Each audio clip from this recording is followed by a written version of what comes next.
আমাদের পরিচিত গৃহপালিত পশু পাখির মধ্যে হাঁস অন্যতম।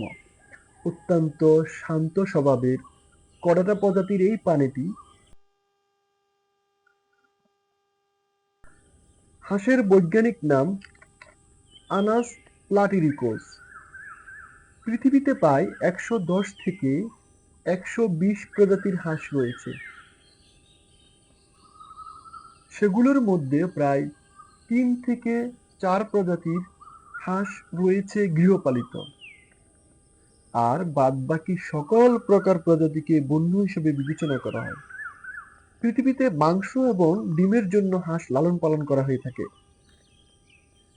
ভোজন রসিকদের কাছে হাঁসের মাংসের রয়েছে বিশেষ কদর। বিশেষ করে দক্ষিণ এশিয়াতে শীতের মৌসুমে হাঁসের মাংসের জুড়ি বরাবর। কেউ কেউ তো শীতের মৌসুমে মৌসুমিক রেস্তোরাঁ খুলে বসে, নানা রকম হাঁসের মাংসের রেসিপির পসরা সাজিয়ে বসে। ক্রেতারা স্বাচ্ছন্দ্যে ভিড় করে উপভোগ করে নানা রকমের হাঁসের মাংসের রেসিপি।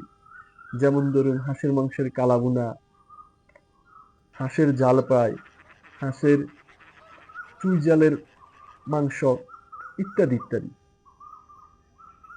তাছাড়া হাঁসের মাংসে রয়েছে মানবদেহের জন্য প্রয়োজনীয় নানা প্রয়োজনীয় উপাদান, যেমন ধরুন ভিটামিন বি 12, যা আমাদের রক্ত ও নার্ভের জন্য অত্যন্ত উপকারী।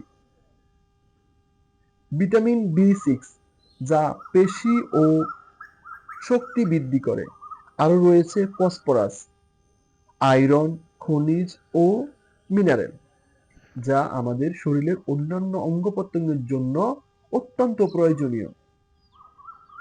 হাঁসের মাংসে অন্যান্য লাল মাংসের তুলনায় কোলেস্টেরল কম থাকায় ডায়েটের জন্য খুব উপযোগী মাংস। হাঁস লালন পালন করা সহজ এবং সস্তা। কম খরচে বাড়ির আঙিনায় হাঁস লালন পালন করা যায়। হাঁস খাদ্য হিসাবে চালের কুলো, ভুসি, শামুক, ঝিনুক এবং নালা, নর্দমা, ছোট পুকুর, ডোবা থেকে ছোট মাছ এবং পোকামাকড় খেয়ে থাকে। হাঁস শুধু একটি প্রাণী নয়, এটা গ্রাম্য বাংলার অর্থনীতির একটি চালিকা শক্তি।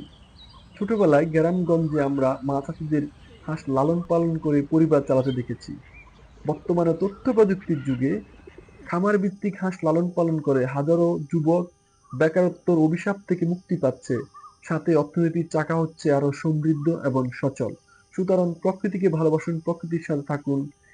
এ ধরনের ভিডিও আরো পেতে চাইলে এই চ্যানেলের সাথে যুক্ত থাকুন।